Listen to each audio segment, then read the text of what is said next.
Of course. So, hi, I'm Khalid Bryan. I'm also known as Big Business. So, the way I got into Section 8 is honestly when I started my real estate career, I just hit the ground running. You can't turn around any deals until you have so many deals where you can like pick and choose what you work with. Not to say anything about the type of tenant. It's just I'm doing rental sales, whatever I can do. Even if people just recently got evicted, I'm trying to help them find a rental property. So, with that, I just came across so many different situations and variables. And the most difficult was the Section 8 process because no one knew how to do it. Like the owner didn't know how to do it, the listing agent didn't, so I took it upon myself to learn how to do it. I would go to the housing authority myself with the tenant client I'm working with, and we'd sit there and talk to the caseworker like together. So I have a very keen like inside and outside understanding on both sides, working with tenants with Section 8, working with landlords with Section 8, and managing properties with Section 8. So I've been literally in every single angle imaginable with this. And that is how we got here. That's amazing. Now introduce Evian, and now I'd like to introduce Evian. And Evian, tell us about your background in Section 8. And if you don't know already, Evian is our chief of legal and is a recent award winner of the Florida from Florida Realtors. So, Evian, please introduce yourself, talk about your background and how you're so knowledgeable with Section 8, and then go into what we hope to accomplish today. Hey, Kevin, thank you for the shout out. I would never, I am so humbled to receive this award. It's not Florida Realtors, it's the Florida Legal Awards through law.com. And they've been great partners along the way in publishing different articles. And look, I mean, I have to say also, I have to give a huge shout out to our association and our members, because, look, a big part of it was highlighting how well the criteria, right, was what have you done, right? And what do you have to show for yourself? And what I had to show for myself was what our members did after the NAR settlement was announced, right? And after we implemented the changes. I don't know if you all know, but you all led the way in the country on number of violations of the new rules. There's only one other association in the country who had fewer violations, and it's because that state has already decoupled commission from deals, so they cheated. And so, look, you all have led the way in this charge. So yeah, huge shout out to our association, our members, because I mean, it's just an example. I know I'm biased, and I know we're supposed to be talking about not biased, but I will just say I am biased here because you all are the best. So anyway, Khalid and I started doing these webinars together. Gosh, is this the second or third year now, Khalid, that we third year? Wow, what a time to be alive. So this is the third year that we've been partnering on these, and the reason we do that is one, because of my background in my legal background before I arrived at the association, which was I represented tenants and mobile home owners and mobile homeowner associations throughout Miami-Dade and Monroe counties. And so what a big bulk of my work was representing individuals who had Section 8 vouchers and how to make sure that they didn't lose those vouchers. So oftentimes, unfortunately, we were often partnering, or fortunately, unfortunately, right? We were often partnering with the landlords to go to the agency to tell the agency, like, get it together. We're all on the same page except for you. So like, do not be the reason that this landlord loses money, that this tenant gets evicted, right? That was a big part of my job. One, getting people their vouchers. Folks would be denied vouchers for all kinds of ridiculous reasons, and we would appeal that. And then two, once folks had a voucher, we would make sure that they didn't lose it, because you can lose it for all kinds of reasons, right? And so throughout that process, I gained a really interesting insight into what folks go through when they are utilizing vouchers. One of those things is source of income discrimination. And there are, we'll talk about this in the third part of our series when we get legal on all of the ins and outs of the Section 8 programs here in our local jurisdiction, Miami-Dade, and then of course in Broward and Palm Beach, right? But there's a reason why this ordinance exists, for a very good reason, which is folks were getting discriminated against quite a bit. We can go into the war stories. I'll save the war stories as a carrot to bring you back to the third part of the series of the horrible things that my clients used to go through. And then the other piece of it is, look,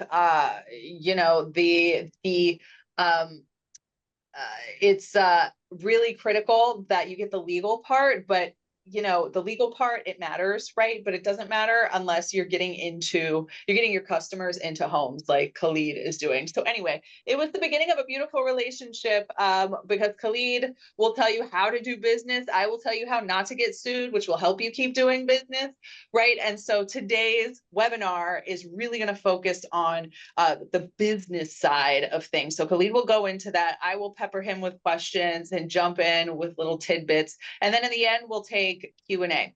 If you want more of this, we're going to do it in Spanish again. So come back again for the Espanol version.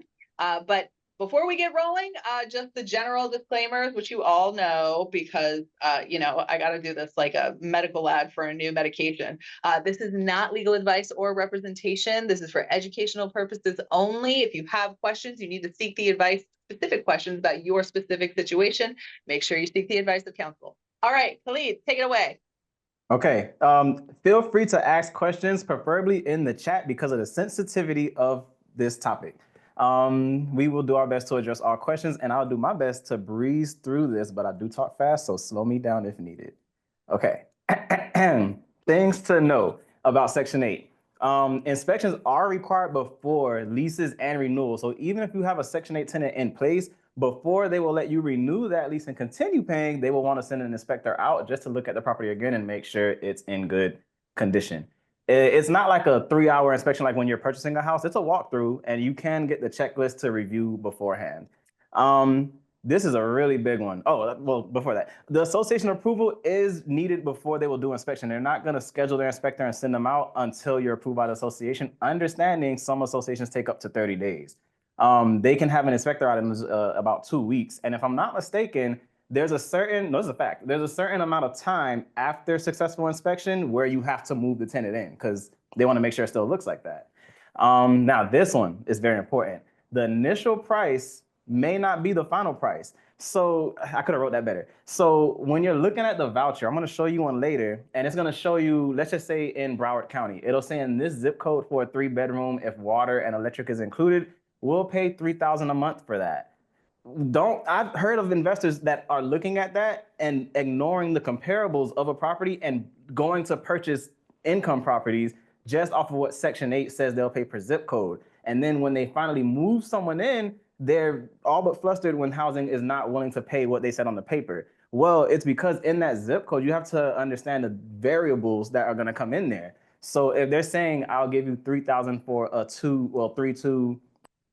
3-bedroom in 33304, it's not going to be the same if it's a 2,000 square foot one versus an 800 square foot one. So they're going to look at what other people are paying in the area, and they're not going to have you being the most expensive unit on the block, especially if you're not the most renovated or anything. This is about affordable housing. They have a lot of people to take care of and pay, towards. So they need to, make sure it's allocated appropriately. So please educate your clients to do comps. Focus on comps, not that. They do not do a credit background screening when they're giving out these vouchers. So one big misconception is owner will just take a applicant strictly because they have a Section 8 voucher, which is not the appropriate thing to do because, as we know, it's just an additional source of income. So that's the same as accepting someone strictly because they're a police officer. You couldn't do it. You still need to do their credit report, their background report, and know what you're getting into. This is how you protect yourself as an agent and your career to show that you did your due diligence to protect your owner. Let's see. Tenants pay a portion of rent. There are times where they will, if I'm not mistaken, it's referred to as a zero income family where housing will pay 100% of the rent payment. But if the property is, what's the word I want to use here? If they're offering $2,500 a month for this property, the tenant may have to pay $500 or whatever that percentage is based on affordability and their income review. So you need to verify proof of income for that portion they're paying. So if the tenant, you know how most owners, they'll want to see 2.5 times the rent, 3 times the rent. It's not on that overall $2,550. and again, that number is not a set number because there's no price fixing here. So when you, what was I even talking about? Out of Joe Blake.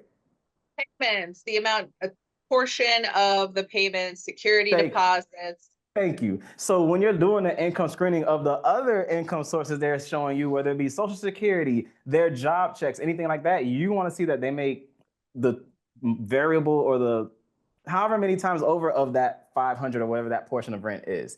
Don't disqualify them because they don't make enough for the full rent if they're not responsible for the full rent. Right. So, I also like to break it down, Khalid, because there are a lot of moving parts like contracts and money when it comes to this. And we'll get into detail on it. I have a little slide on the triangular relationship amongst the housing agency, the tenant, and the landlord, right? There, think of a triangle. Each one of those parties is at a different point on the triangle. I know I did a circle, that doesn't make sense, but triangle. And so the tenant pays a portion of the rent, the housing authority pays a portion of the rent so that the landlord gets the full amount of the rent, right? But do not base do not base the 3 times the amount of rent on what the full amount of rent is. Really critical. And one of the questions that we get all the time that we already have in the chat today is, Khalid, what happens, right? I'm a landlord, and I want Kevin to live in my property, right? And the rent is, I'm going to use big numbers because, I'm a lawyer, not a mathematician. So $1,000 a month, right? The rent is $1,000 a month. And Kevin can pay 500 according to the housing agency, and the housing agency can pay the other 500.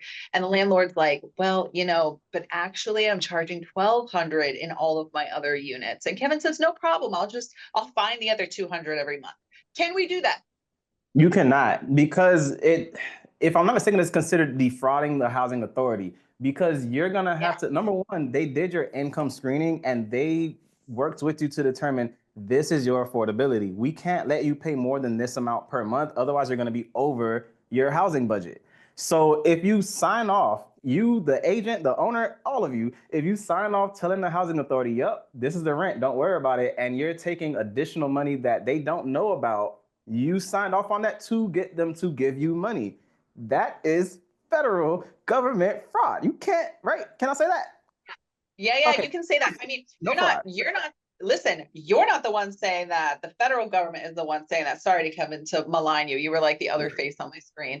Anyway, Kevin is not defrauding the federal government, for the record. And so look,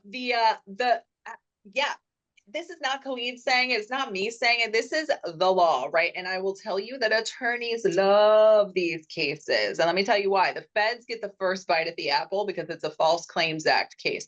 Not only is the landlord defrauding the government, the tenant, right? Like, they go after landlords, right? But you're also putting tenants at risk of losing their vouchers because they've certified to the government they can only pay a certain amount, right? And the law has set up that they're capped on the percentage of their income that they can pay toward rent. So if the landlord is charging that, landlord's going to get prosecuted. And I just pulled up a recent article within the past year.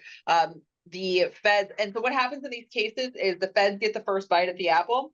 They get to decide if they're going to prosecute. If they say no thanks, maybe it's too small a fish to fry, whatever, they don't have time for it, their local caseload, they don't have the capacity, they will let private attorneys take it on. My office used to do that. And why we used to love those cases, because you get attorney's fees, right?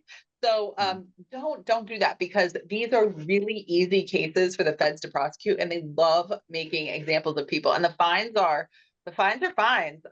There was and in this one case out of where was this? Last year, out of Quincy.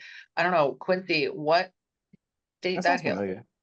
I think I heard of that. Massachusetts. Quincy in Massachusetts. We have a Quincy, Florida too, but I was like, I know this is in Florida. In Quincy, Massachusetts, there was a landlord who was 79 years old, and the government they prosecuted him. He had to pay a $15,200 settlement for violating. All of these tasks that are available on the dashboard are also available here in your mobile app. Thanks, Kevin. So yeah, don't do that. I can't stress that enough. People love these cases. Don't do that. And I know you Yes. might be well-meaning, right? Like, oh, well, it's only a little bit off, so, who cares, right? But, if you're close, go to the housing agency, right, Khalid? Like, if you're close on numbers, you can go to the housing agency and ask them to reconsider, right? Can you talk about where you've done that? Okay, I had an owner who our whole thing was to rent to this one particular person who came to see it. She loved it. Her application was clean, background was clean, credit was clean. So he wanted to use the housing voucher. It's just the amount on her voucher was slightly less than what he wanted per month. Once they did the verification and came back, they dropped it significantly below. So just to give you a number, let's just say he was asking, I can use numbers in this, right? Let's just say he was asking, as long as I'm not gonna bring a question. As long as we got this. He Nope. was asking, say, 2750. The You can do voucher that. came, Yeah. yeah, the voucher You can talk. came in. I got you. The voucher came in at 26. So he's like, you know what? Fine, I'll take the 26. They came back and says, no, we'll give you 22. So he's like, what? Wait a minute, because this is a multifamily property, so there's a lot of variables in this. So we finally get through that. He's like, you know what? Fine, I'll do it. We get to inspection, another top story for later in the slides, but then we failed inspection in the end because the amount of work he had to do, not that there was something wrong, I'll tell you the situation, but it's just, so we had to go back and try to get them to raise the price. They were willing to come up like, I think $15 or $20. So they will work with you if you're close, but they can only do so much. Yeah. And there are exceptions too for folks, tenants who have disabilities. If there are things like that, because folks with disabilities might need different equipment in the house, right? They might need an accessible unit, things like that. Think about a unit with a ramp, if somebody's using a wheelchair, things like that. So you want to make sure that if there are circumstances like that, look, send folks to legal aid, send them to legal services of Greater Miami. They regularly handle these cases. If you need a facilitated introduction, let me know. I love them. We still, work with them. And so, look, make sure that you are getting your customers the resources that they need. That's right. Examples in the chat, accessible shower, things like that. Absolutely. Mhm. So if you're gonna, make sure that that those services are available to your customers if you find yourselves in that situation. Yeah, and just You you go. got it. All right, and just while we're on the topic of why I failed the inspection, it was because there was an interior bathroom that didn't have a vent or a window. You have to have a vent or a window in your bathroom. So he had to either bust out a window in the wall or run a vent through the roof. So, so there you go. All right, and the last thing on this thing is that tenants pay with housing, they pay the security deposit, they can pay the application fees.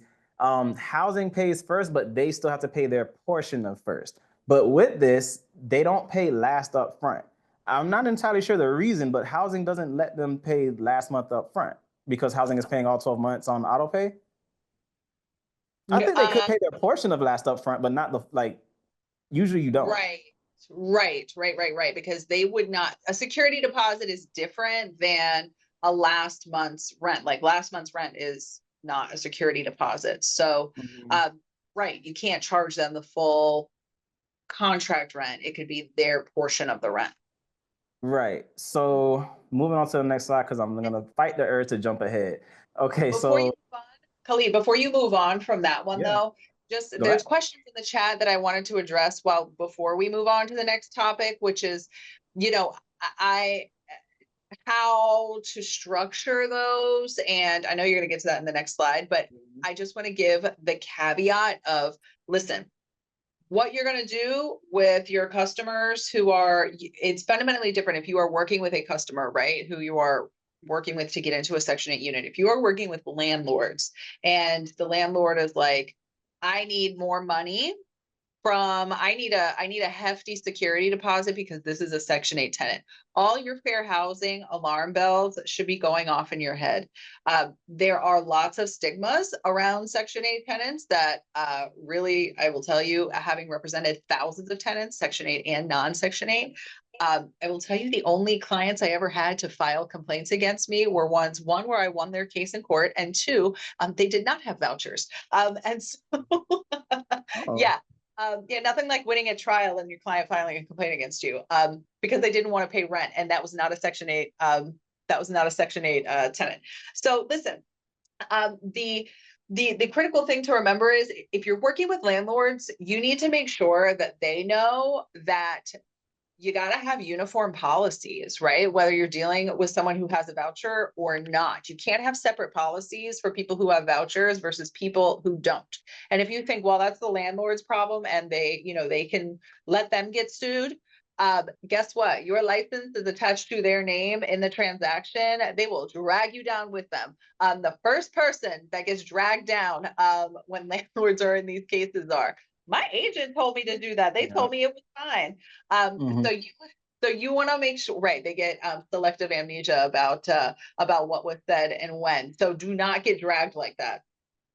Yeah. Okay. Boom. So this one we kind of busted it because you can pay your portion of last if they have it, but honestly, I would still just negotiate to just do first and security, a clean move-in. Honestly, the main reason owners want the 3-month move-in sometimes is just because whatever the commission they agreed to, they have to pay that out. So they just want to be able to have something after move-in because they don't pay to have it clean and everything. You can negotiate anything in real estate. Okay, so housing usually sends their automatic ACH payments between the 1st and the 15th of each month. It's consistent. Thing to note, you cannot evict a tenant if the housing portion is late. If their portion is late, okay, you can, serve your notices, but the housing portion, they will not, that won't hold up much in court. I don't know how deep I can say about court stuff. I feel like you got to tag in for that. On which part? Sorry. If the housing portion is late, which it can be, so say the lease says rent's to be paid by the 5th, but they send their payment on the 10th or the 15th. What do? You gotta wait. So it's tricky, and I will tell you why it's tricky. Typically, no, right? Like you cannot, not typically, the answer is no, right? You cannot charge a tenant the portion that is supposed to come from Section 8. You can't evict them for that. I have won a great many of cases based on defective notices for that very reason. Now, if the tenant has been like for real terminated from Section 8 and they are still living in the property beyond the termination, that is a different story because they are no longer a Section 8 participant. But if that is the situation, you are going to want to get legal advice because those cases get real complicated real quick. Mm-hmm. Okay. Also to note, that first month's payment when they first move in, if they're not moving in on the 1st, and let's just say they move in like the 20th or the 15th, sometime in the middle of the month, that first check could be really delayed because it's systemized their releases. So you have to wait until their next release, which could be the whole following month. And you got to think about it. If they move in with just a first month, a partial first month and a security deposit, you can't take commissions out of a security deposit. You can't touch it. It has to go where it says it's going to go on the lease. So you got to wait. You have to wait for your commission in most cases, or the owner has to cut your brokerage is a check, or well, however your brokerage receives money, the owner has to pay a broker. But you work that out in your listing agreement and in your compensation agreements. And in your compensation agreement. It's important to know this stuff because you don't want to be surprised with your owner at moving. Like, where's the money? Like this is product knowledge here. All right. Where are we? Did it? Okay. If you manage properties, go ahead.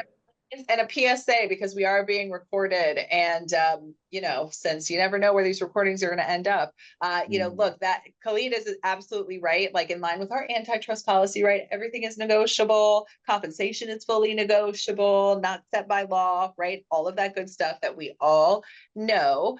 And the reason why, and poor Khalid, I know you and other members have PTSD, right? From August 17th of last year, where I'm like, no numbers. But when we're talking about rental amounts, that is okay because we're not talking about compensation amounts, and we are also not fixing rental prices. And if anybody could find, and we'll use 1,000 as a nice round number because I wish somebody could find a rental for 1,000 in Miami.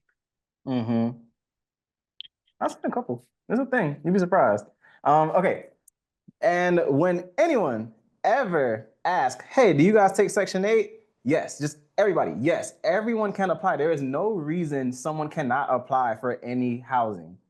So yes, you can verify here's my thing with like approval requirements. If it's on the listing, like they just typed it out, it's a single family with no association, that's a request.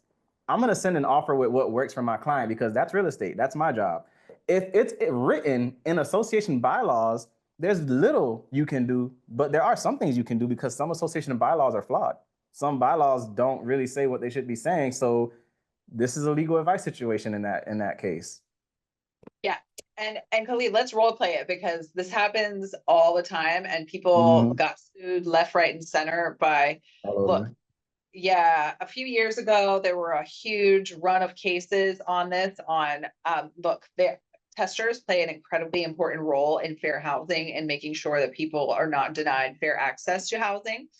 There are others who are, I will just get real with you. There are other attorneys out there who are just straight up trolls looking to troll for attorney's fees in cases. And they will have their, and not just trolls, like, and I'm not just saying that lightly, because there is at least one court order out there where an attorney got in big trouble. This was out of Broward County because what they would do is they would record phone calls illegally in violation of the Florida Wiretapping Act with housing providers like you all, like owners. They would record them without their consent. They would file in court and they would say, hey, judge, I have a recording. This person said that they don't accept Section 8.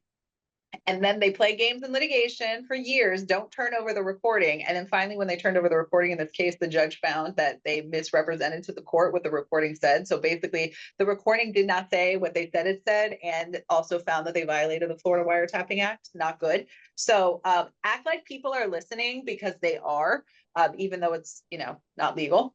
The other thing is, so let's role play it, right? Because it's easy for us to say, yeah, but when you're on the phone, it's a different scenario. So, ring, ring, I'm calling Khalid.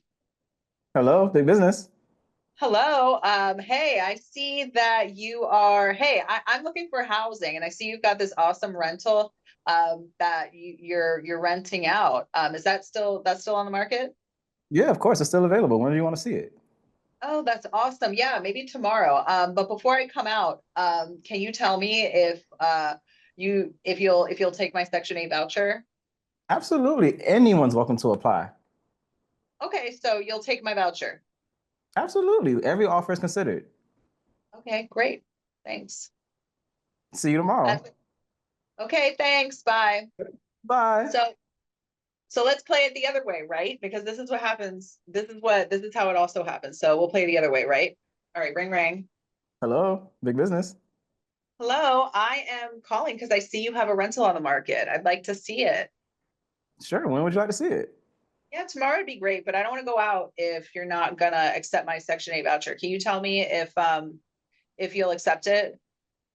Well, I'll tell you, everyone's welcome to apply. All forms of income are accepted as far as consideration, but I just can't accept your offer without the owner reviewing the overall application package.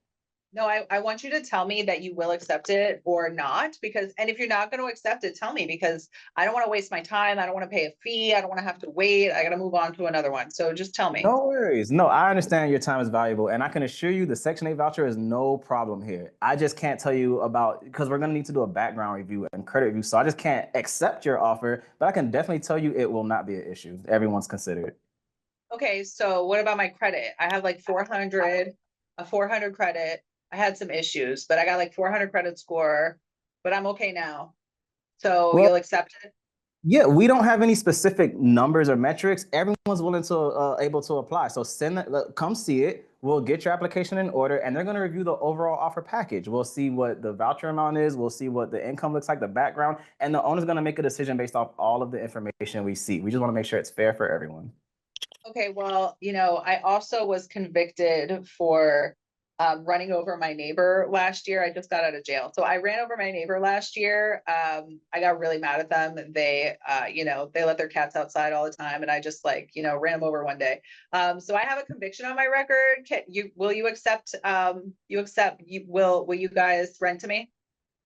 Well, again, everyone's able to apply no matter what. So just come see it. I'll give you the application. We can fill it out, and let's let the owner look at everything. We'll make a decision. All right. Thank you. I'll see you tomorrow. I'll see you tomorrow. So Khalid is a well-trained, yeah, I know that quote's going to end up somewhere on social media about for disclaimer purposes, I have not run over my neighbor. I do not have a conviction. I have not engaged No in problem animal with cats. cruelty. I'm not, don't put the animal advocates on my case. So look, yeah, Khalid handled it beautifully, right? Wouldn't get trapped because people were getting trapped by people who were coached by attorneys, probably just like me, trying to push, right? And you think like, oh my gosh, these are wild scenarios, but they're like, not. You're gonna get got. And if you say no, or you're like, ooh, maybe you should apply somewhere else, right? Like, don't get into that. The answer is everyone is welcome to apply, right? Please send over a full application with all the materials. The owner, I will present all offers to the owner. That's actually the best answer. I will present all offers to the owner. It's never up to you. So you as the agent can never turn anyone away no matter what. So I understand we have a hand raise, and I'm gonna try to assume. So I know we heard like negative background, negative credit, but especially if there's no association in the bylaws, there could be a way for we could still work it out. Just because they got out of jail, was it a felony conviction or was it a misdemeanor? Does that prevent them from paying their rent? Because you'll be surprised how many people could just pay the whole year in cash, but they have a record. So don't just disqualify people for just one factor. You never know. Exactly. And if you want more on this and my ridiculous scenarios, we'll get into it. Ridiculous, maybe not ridiculous, and maybe pulling from real life examples.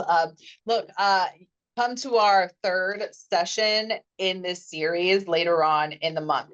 We will definitely cover more of that about credit. We will cover everything about criminal histories, all of that we will jump into. We have a tenant screening toolkit that we will also share with you at that time. So make sure you attend. Yes, I have done deals with people with convictions, so it's possible. All right, things to note in your offer. So you need special language for your lease terms, just because they're gonna sign this lease in some cases, just because the association says we need a signed lease. But the housing authority may say don't sign the lease yet. So maybe you could have one party sign the lease, but not both, because it has to be unexecuted for housing. But in the lease terms, I like to have verbiage so the owner is aware in looking at our offer that we're gonna have to get through an inspection, and the final price, the price on this document may not be the price you get. And you have to be okay with that, understanding we're gonna try to move forward, if that makes sense. So like I said, contingencies for inspection and pricing, that's what that meant.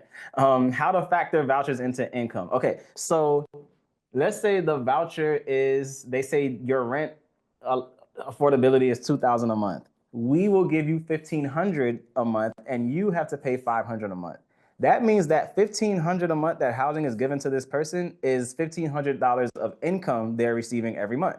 So their Social Security checks, their job income, their IRA deposit, anything they're getting gets added on to that housing allowance. Does that make sense? I hope so. Okay. Confirm deposit readiness and association rules. So before you start working with any client, honestly, no matter what, you need to make sure that they're actually ready to transact. So if I show you a place and I find you a place and you love the place, we send an offer and they're like, I love you too, let's do it. We need to put a deposit up to hold this unit. Now, there's no set amount in deposit. You just want to ask your client up front, what can you afford as far as deposit? Do you have your deposit ready? Some places may want a 1 month security deposit. What can you do? So again, this is not the security deposit they're putting up right now. This is just the deposit to hold the unit off the market, so the owner is willing to wait for you to go get your inspection and see what housing says. And all that time, they're not going to market it to someone else. So they just need you to put some type of money up so they know you're serious. And again, if housing denies it, because thankfully you put this special language in there, this is not legal advice, you put this special language in there letting them know, look, contingent, we got to get approval from inspection, we got to get approval on the price. They might not say this price is enough. You can't tie me to this price, because now we're all defrauding the government. Okay.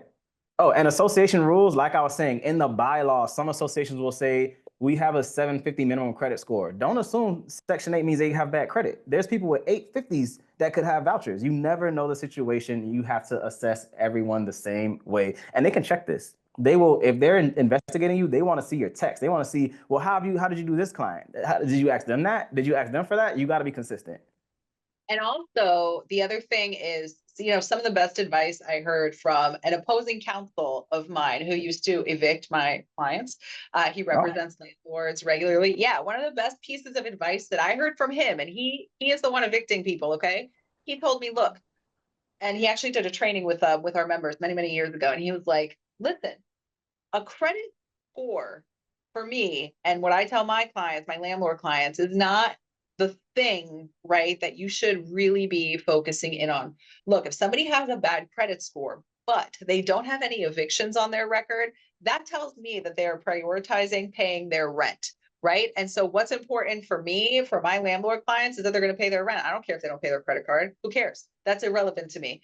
What's relevant to me is that they're going to pay their rent on time every month. So keep that in mind, because when he told me that, I was like, that makes total sense, right? So look at like Khalid was saying, look at the big picture. Yeah, it's not just about the number. If you send me an offer, I'm gonna ask for the full credit report because yeah, the number is nice, but I want to look at what's going on, what made this number. Sometimes it's just straight up medical bills. You'll be surprised. Yeah, and if the Consumer Federal Protection Bureau, the CFPB Protection Bureau, yeah, if they do ultimately end up enacting the new rule that they drafted and passed and approved, the only thing is the implementation date just got pushed out to June. It was supposed to be March anyway. And they're having staffing issues given the current state of affairs.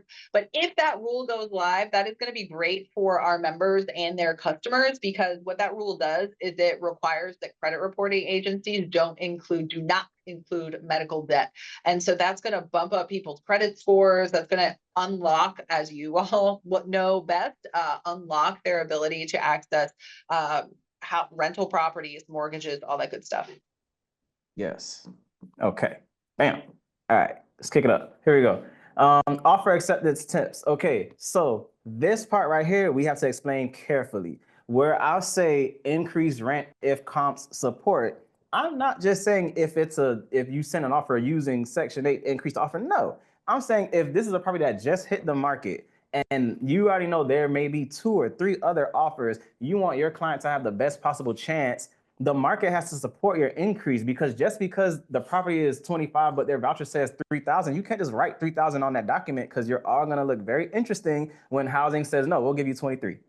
So run your comps no matter what. Rental client, a purchase, even if they say I don't care, I will pay this much, run the comps, because you don't want to be the reason someone is significantly overpaying for something, or the reason you got a potential, I don't know, lawsuit against you. You don't want it. Ask for a larger deposit. And the reason you want to do these things, send higher rent, a larger deposit, is because it's all about risk factor. So like I was saying before, if someone has a conviction, they have a unfavorable credit score, and there may be other applicants within better qualifying criteria, these are things that offset it. Because when you're working on investors, it's all about the cap rate in most cases, and that is your rate of return, and it measures the risk. So the higher cap rate, the riskier the deal, but it's okay because you got this nice high cap rate. So if you can give them a little bit more than what they are already expecting to get, then it may be worth the risk to rent to someone with an unfavorable credit score or background or anything. The same with a security deposit. If your client has 7 dogs and they're not service animals, just 7 pets, that's risky business for my house. So I need a bigger security deposit to know if your 7 dogs eat up my wood, I can replace it. That's what it's all about. All right, letter of recommendations. My VA retyped this, and it's okay. Letter of recommendations.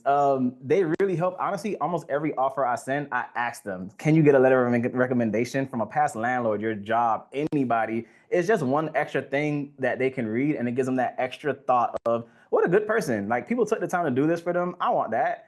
And it's all about your job as the offering agent is to make the owner comfortable. You do want to talk to the listing agent, but for me, I'm all about all my terms and things to be in writing to make sure the owner sees it. I can explain to the listing agent, tell them this, but they might not. You want me to take questions, or can you type your question just because of the delicacy of this? Yeah, we're not taking live questions. We're putting them in the chat.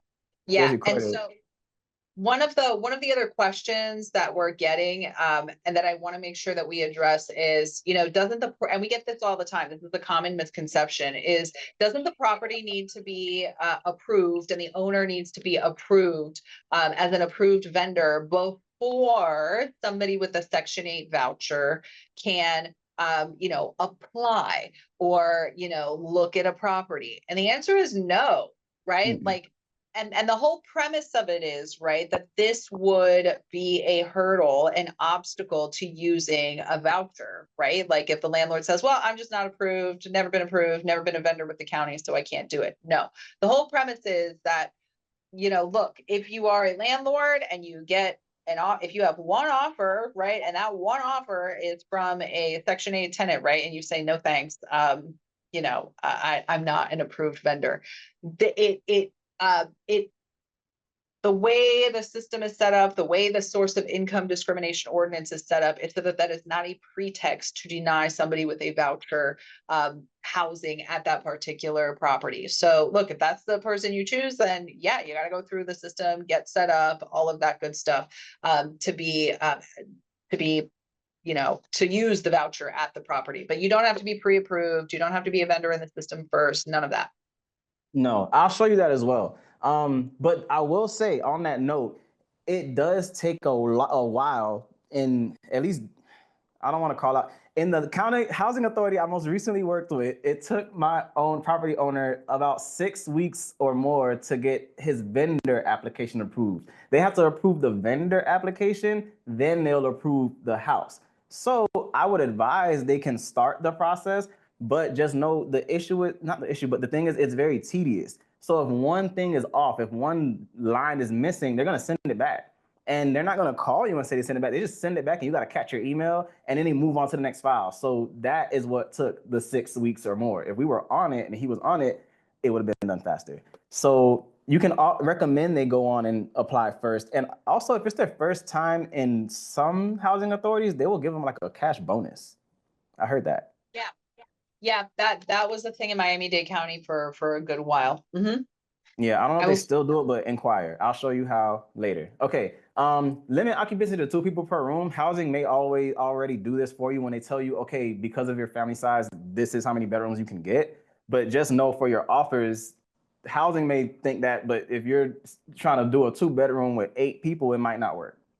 Because I don't know what there's a law or something that covers this. What is it called? Are you talking about occupancy standards? Yeah, like no more than 2 people per room or something like that. I forgot that there's an actual name for it. Okay, so yeah, so the occupancy numbers, right? Like how many people can be living in a property? That is a that should not be a complicated question, but it actually is a very complicated question because there is no firm rule on how many people per bedroom, right? And for a lot of reasons. And, one, you have Florida Building Code, you have local counties and their ordinances, and then you have cities and their respective ordinances. Sometimes there will be some guidance in a particular municipality. Most of the times there isn't. And yeah, landlords are allowed to use some discretion, right? Like if you have a studio, not having 7 dogs and 12 people in a studio apartment, for a lot of reasons would probably not be a discriminatory practice, right? I say probably because if you're letting others do it and not, somebody moving in with a voucher, yeah, it probably is, right? So the number of people per unit, per room, there is a lot of gray area there. Now, Section 8 does have occupancy standards, right? Because from a public policy perspective, the government does not want to overhouse people and put more people into a unit than really should be, in there. So they do, Section 8 does generally have these standards where it's like, 2-ish people per room. There is some wiggle room there. Like if you have older kids, like teenage kids, for example, if you've got 2 kids, one's a boy, one's a girl, and they might want separate bedrooms, there might be some wiggle room there. If you have a baby, right? If a couple has a baby and now there are 3 people in a 1-bedroom apartment, right? That is probably not going to be an issue when the baby is born. But long story short, there is no hard and fast rule on this. And hot tip from legal is, this might sound, I'm just going to tell you, and you all tell me how it sounds, right? There was a fair housing case that was brought in recent times because there was a couple moving into, an apartment building, and the woman was visibly pregnant, and the landlord told her she could not move in unless she gave a sonogram to prove that she was not having twins. Oh God. Yeah, bad. So, Fair House, of course, they got sued and lost. And so, those, I know that is an extreme example, but it's out there. And so if you hear your owners, if you hear your landlords, owners saying things like that, just, gently remind them that you are not going to get dragged down with them in a fair housing lawsuit. That's actually on your real estate exam that we all had to pass. It actually says if one of your listings, the property owner is trying to get you to commit a fair housing offense, you educate them, because a lot of times they don't know. You educate them, tell you, look, you can't do this, here's why. And then if they can persist, you just have to just drop it. It's not worth it. It is not. It's going to cost significantly more than you would ever make on this deal. Thank you. Yes. All right. Where are we? Submit the full application package. Make sure it is right. Don't just give it to them, say, fill this out and turn it in. Proofread it, because they're going to get it. They might not look at it that day. They're going to look at it who knows when. And then when they see something wrong, they're just going to send it back. And then they'll be like, do it again and send it again. And then you just push yourself back a week right there. So please be vigilant. And this is the value we bring to our property owners. This helps me get rental listings and investors to work with, just showing this knowledge. Look knowledgeable and organized. That's it. Because that's all everyone wants to do, is not waste time. Inspection guidelines. The checklist is online. I'm going to show you how to find it. You can just Google whatever housing authority inspection checklist. Easy. Do a walkthrough before scheduling inspection. You can schedule an inspection because it's going to take them a couple of days to get out there. But get that checklist and walk through the house. If you think about how an inspector is doing an inspection, they just got their little paper and they're going through and they're like, all right, looking at the kitchen. How's that? How's that? How's that? It's the same thing for you. I'm going to show you how simple it is. And it just looks really nice when your owners, the property owners, are seeing you do this. Like, wow, what a good agent. I want that. The AC must be working and cold. So I had a situation where the property was vacant for a very long time. We just turned the power back on just for our Section 8 inspection. I got there, the lights were off. I had to turn on the AC. And because I just turned on the AC when the inspector walked in, he went straight over to that vent and put his hand up to it and says, oh, your AC's broken. I said, no, we just turned it off. Give it some time. He's like, no. It's hot, so failed. Had to come back the next day. He came back the next week to see that it was cold. We just left it running. So run the AC beforehand, please. They're quick. They're like a 15 in and out. They'll just tell you what you need to fix, and they'll say, all right, call me when you're done. Like when you do it, we'll come back. Yeah. And one other thing to flag is that we're getting questions about recommendation letters and this is from the sales side versus buyer side, like the buyer love letters. And, folks asking if that's discrimination. Just be mindful about your practices, right? And it's a good question because there is no hard and fast answer. Like the buyer love letters, oh yeah, those post all kinds of fair housing risk. I know what you're saying. Yeah. Recommendation letters, it depends, right? If you're only asking for recommendation letters from people who are using a Section 8 voucher, then yeah, you are ripe for a fair housing lawsuit. And same thing if you tie any other qualifiers to it, right? If you're only requiring recommendation letters from certain people, take a look at that, right? And the best practice is always to make sure that your practices are universally applied to every single deal. The best way to do that is to develop an intake sheet. So I have a rental intake sheet, and it's going to ask, are you willing to pay a commission to my brokerage? Are you willing to submit a credit background check? Are you able to get a letter of recommendation? And then you want to be careful, because the thing you have to look at it as, get your mute button ready just in case. The thing you got to look at it as, if you send a letter from the tenant saying, here's me and my family, look at us, you want us to, like, you know what I'm saying? That's where fair housing comes in, because now you're incorporating familiar status. You're familiar, you know what I'm saying? So the letter of recommendation has to be strict to how they are as a tenant, how they are as an employee. Is it the job showing they are safe here? We love them. they're doing great. Is it their past landlord saying, I wish I didn't have to sell this property? That's the only reason they're moving. That's what you're looking for. Something to make the owner feel like, yes, these are good tenants. It can't reference them as far as their ethnicity. You know fair housing laws. You know fair housing, protected classes. Okay, I do know them if you need me to quiz me. Okay, boom. Must be move-in ready, clean, no furniture unless it's rented furnished. I also was failed by an inspector because there was a bed in the house. There's a bed. They said this is rented unfurnished. Why is there a bed here? Like this got to go. The rug has to go. Little things like that. It has to be ready to move in if they want it to move in tomorrow, even though they won't. It has to be ready. All appliances must be working. I failed once because I had a garbage disposal that wasn't working, and I said, well, let's just tell them there's no garbage disposal. There's no garbage disposal. They said, yeah, but this application says you have a garbage disposal, so it needs to work. So And if this, uh-huh. Look, and the other thing, you know, I'm seeing a lot of notes about, and you're talking about, right, like all of these terrible interactions with the agency. I will say this, right? I will make a shameless plug for another department here that I guest star in from time to time, which is advocacy, right? We have an entire advocacy department, and that was my full-time job in a former life, was affordable housing advocacy. We have lots of connections to the local municipalities, the folks who are working in government offices, the folks who are administering these programs. If you are having these problems, right, where, you know, the you're getting fails, things are holding up your deals, things are holding up your customers getting into their homes for these reasons, reach out to us, advocacy@miamire.com, or you can always reach out to legal@miamire.com.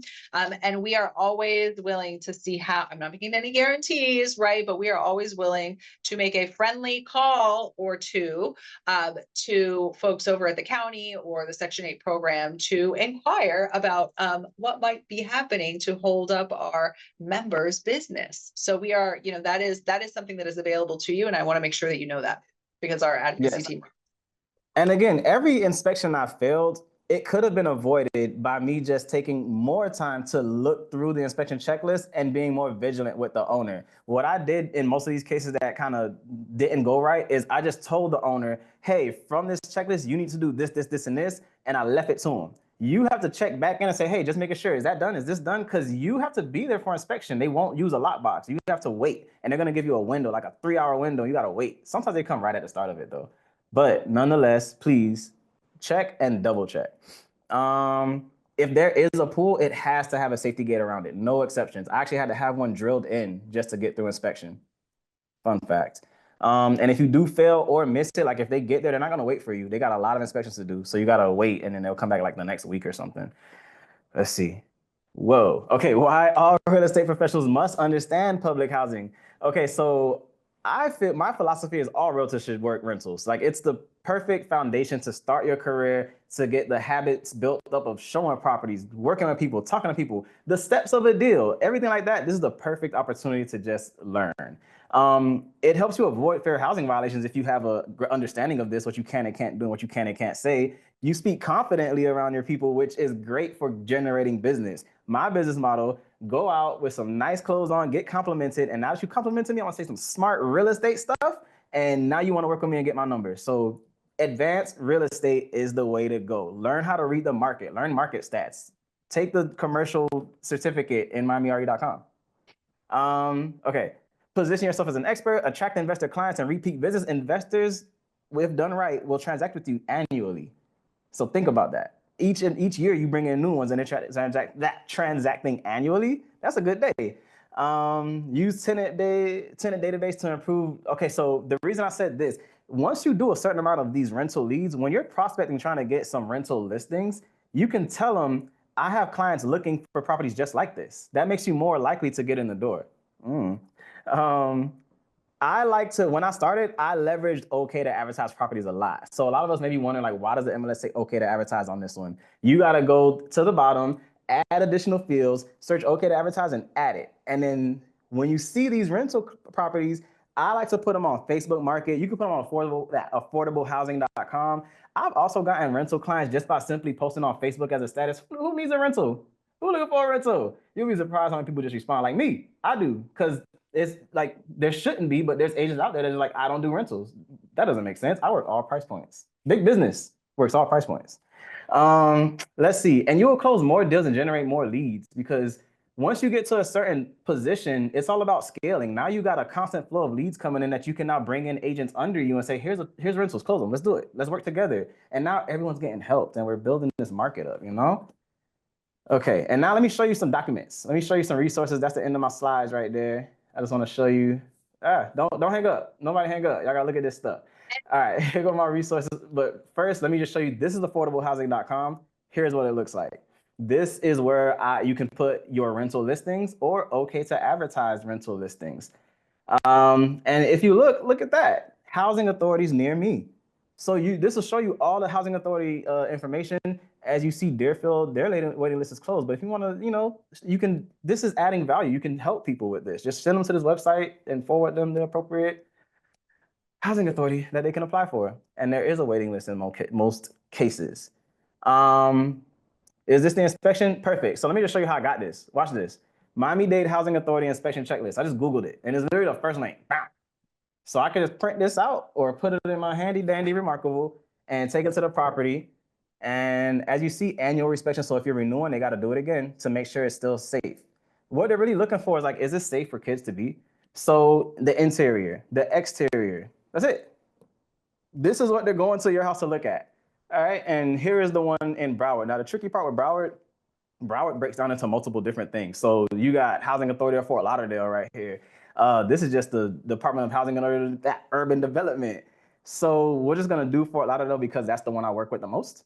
And here you go, it's the same thing. It was not the same exact, but it's similar. Look at that. This is a little more in depth. So there's no reason, if you follow this with your owner and show them, look, we have to fix this, here's why, you carry that over into your other listings, and now you just have pride in all your listings. So why not? And then lastly, these are just the actual vouchers you're gonna receive, so you know what you're looking for. So here's a voucher from, this is Broward, because Broward does these zip codes. So here's a voucher package I got from Broward. It's old, but I don't think they changed it much. It is an online version now. I just didn't feel the need to like update it.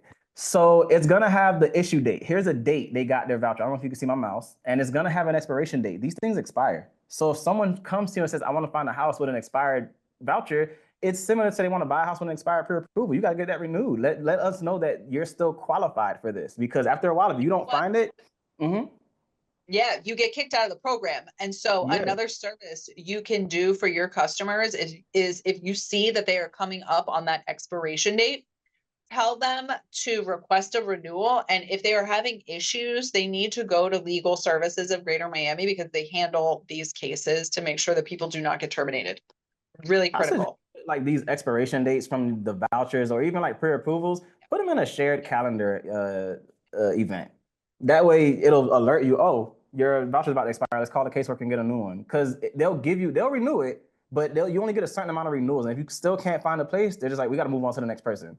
It's going to give you this.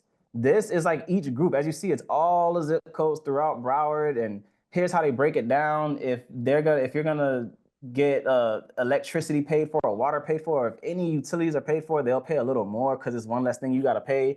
But this is what I'm saying. Owners are investing in properties based off of. This is not a good way to invest. So they will say, find a 6-bedroom online, and the comps say you can rent this 6-bedroom for $2,800, but they're like, housing says they'll give me $3,978, so I'm gonna buy it. I'm gonna finance it, and I don't care what the interest rate is. Bad move, because they're gonna see it and they're gonna give you that whatever the comps say. You know, they might even be slightly under the comps a little bit, but nonetheless, just please, please, please do not let your clients make financial decisions off of this. Please. Yeah. Okay. And Khalid, we do have to wrap shortly. So so let's get through a couple more of these documents, and we've answered most of the questions in the chat as we've gone along. We will have it again in Spanish if you want to come back and have some more fun with us in Spanish next week or the week after. I can't remember off the top of my head. And then at the end of the month, we are going to have another series on this where it's more heavy-ish on the legal, but I will have my practitioner, Khalid, with me there as well, because he is in the field doing these deals and making money doing these deals. So it can be done. I know it's hard. There are a lot of rules and regs, but your association is here to support you along the way. And I can't thank you all enough for being here today, especially during Fair Housing Month. Yeah. Thank you. Here's my contact information, screenshot. And then the only thing I really needed to show you on these that I feel that you'll find value in is just this one right here. It shows the breakdown I was telling you about. And this last one right here, boom. They have to move in and get the keys first, then sign off that they got the keys and pay the security deposit. Then housing's going to release the money to the owner. All you needed to know. On big business. Thank you again, Khalid. Really appreciate you. Thank you, Kevin, for keeping us honest and making sure that we do this every year. This was Kevin's brainchild, and I'm so glad to see it's now a toddler in its third year. Really, really appreciate the both of you. Good job, Kevin. Yeah, glad we could do this. We'll do this every year for Fair Housing Month without question. Let's do it. And I love how important of a topic it is, and I love how much interest there is on this topic. So with that being said, I guess if you guys have other ideas for classes, just email kevin@miamire.com. And if we have an expert for that topic, we'll schedule them on a few months down the road. I think our education calendar is actually booked through July now, so we're pretty good there. But we are always here to listen to what your educational needs are, and don't be hesitant to tell us what you want to learn about, and we'll find the right person for you. With that, thank you everybody for attending today. I'm out of town next week, so you will not be receiving the recording on Monday, but what I will promise is that I will send you the recording for this class before our Section 8 in Espanol. It actually has a different title that I just don't know off the top of my head, forgive me. And so when we send the recording, I'll send you the link for the recording, as well as the links to sign up for the one in Spanish, as well as the class at the end of the month that Evian had referenced towards the end of this class. So with that, thank you guys so much for being proud supporters of Miami YPN and Miami Realtors. We couldn't do this without our membership. So thank you so much for being a member, and we'll see you next time. Take care. Realtor is the path of game. I'm a YPN leader. Of course I'm going to be on my laptop. I'm a YPN leader. Of course I have a full purse. I'm a YPN leader. Of course I'm eating before I leave. I'm a YPN leader. Of course I'm sneaking out for shopping. We're YPN leaders. Of course we're going to be creating content. I'm a YPN leader. Of course I'm signing up for classes. I'm a YPN leader. Of course I'm Cafecito obsessed. I'm a YPN leader. Of course I'm going to crash the next happy hour.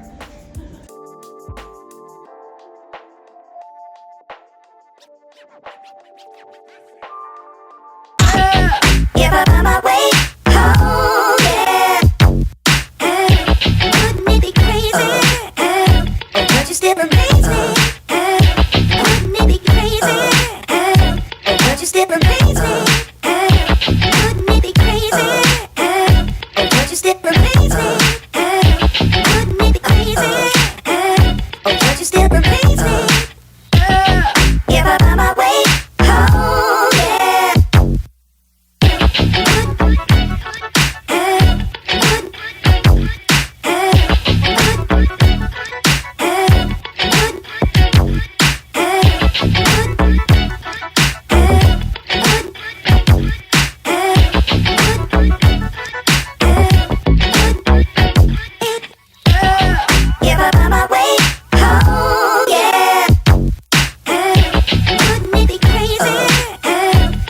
Still amaze me. Wouldn't it be crazy? Oh, don't you still amaze me?